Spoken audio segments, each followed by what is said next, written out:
Olá, você sabia que o acidente de Chernobyl, que recentemente virou seriado do canal HBO, pode estar relacionado com o fim da União Soviética?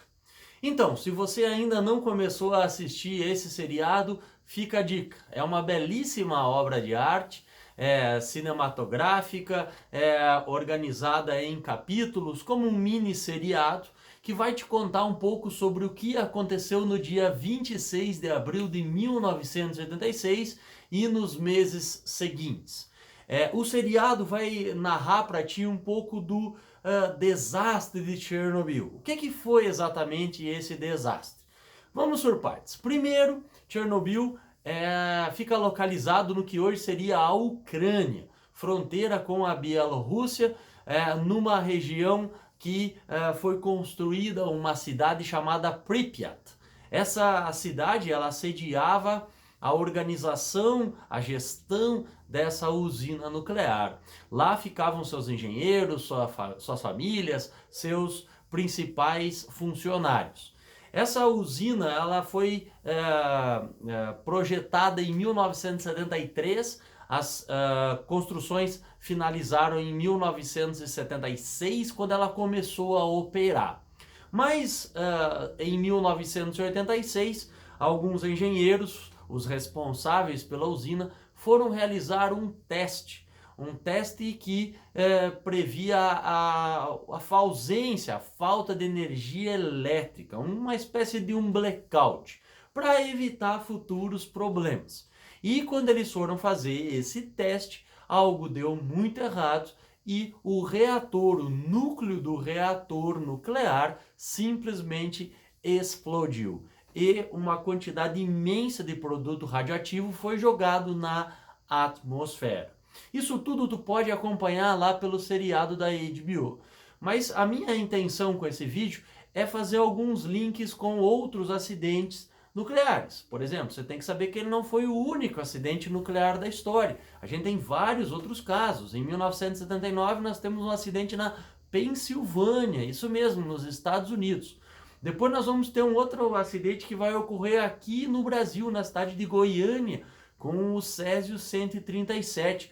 Uma família de catadores, de recicladores, vai abrir um equipamento usado e descartado erroneamente por um hospital da capital do estado de Goiás. E vai dar a maior zebra, vai dar um problema muito sério, porque aquelas pessoas vão passar no seu próprio corpo os elementos radioativos e vão ver que aquilo na luz brilhava. Isso mesmo, vão ser contaminados, nós vamos ter uma grande parcela da população próxima a essas pessoas que também vai ser contaminada. E o acidente mais recente vai ocorrer na cidade de Fukushima, em 2011, no Japão, por conta de um tsunami que acabou colapsando toda a indústria japonesa. Mas voltando lá para Chernobyl, o que pode interessar para ti também é o fato de que esse incidente que ocorreu na atual Ucrânia, na época pertencia à União das Repúblicas Socialistas Soviéticas, comandadas pelo Mikhail Gorbachev. O Gorbachev havia iniciado seu governo um ano antes, em 1985. E em 1986, então, ele vai viver a sua primeira grande crise com Chernobyl. Chernobyl consumiu uma fortuna, o governo soviético, obviamente, não divulgava muitos números. Vale te contar também que, num primeiro momento, eles tentaram esconder o que estava ocorrendo lá em Chernobyl, e uma usina nuclear na Suécia é que detectou que os seus níveis de radiação estavam muito elevados. Fizeram uma inspeção local e viram que o problema não estava na sua usina, e sim que ele estava vindo pelo ar, estava vindo pela atmosfera, e aí a comunidade inteira internacional foi alertada e eles acabaram tendo que reconhecer, os soviéticos, de que eles haviam tido um problema com a sua usina em Chernobyl. Eles também demoraram para fazer a evacuação da cidade. Haja vista que esse contexto é o contexto da Guerra Fria. Você não pode esquecer que há uma disputa entre os Estados Unidos e a União Soviética sobre qualquer tipo de tecnologia, sobre qualquer tipo de invento. Vamos lembrar da corrida espacial aí dos anos 50 e dos anos 60, quando eles disputavam a hegemonia, o controle sobre o espaço. Então admitir que estava havendo algum problema, ou então no caso um acidente com o seu programa nuclear, para o governo soviético era uma péssima propaganda. Haja vista também que eles estavam em crise, uma crise econômica sem precedentes.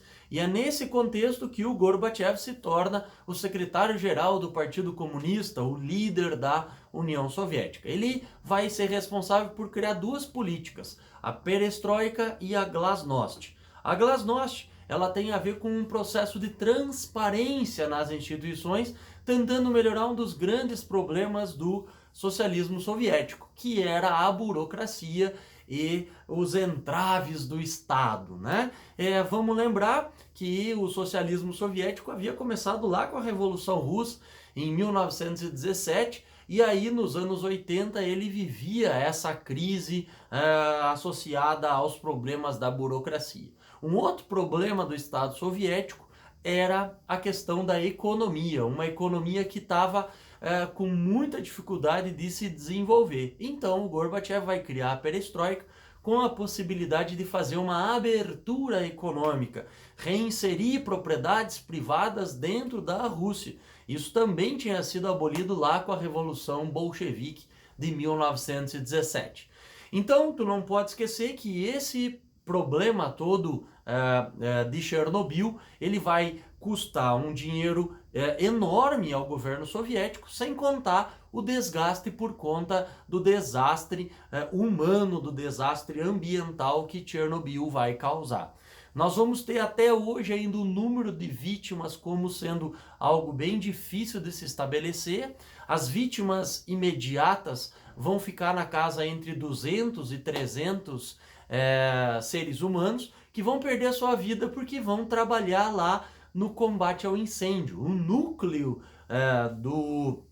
da usina de Chernobyl que explodiu ficou queimando por 2 semanas. Exatamente, então tu imagina a quantidade de bombeiros que não trabalharam nesse processo, num primeiro momento desprotegidos, sem ter a devida garantia da sua saúde e das suas vidas. As pessoas que estavam na usina nesse momento, também várias delas vão falecer. Depois nós vamos ter um exército dos chamados liquidadores, que vão ser as pessoas responsáveis por fazer a limpeza, inclusive com a caça de animais, e que o seriado lá do HBO vai te mostrar. Por fim, como que o problema foi resolvido? Na verdade, o problema não foi totalmente resolvido. Para aquela área voltar a ser como ela era, para ela se recuperar, os cientistas imaginam algo em torno de 20 mil anos para que a vida possa se reestabelecer por completo lá próximo à usina de Chernobyl. A cidade de Pripyat, que ficava próxima, foi toda ela esvaziada. Se você der um Google aí e procurar a estatística de habitantes de Pripyat, você vai encontrar lá o assustador número de 0 habitantes. Você também precisa saber que para eles controlarem a radiação naquele lugar, foi construído o que se chama de sarcófago.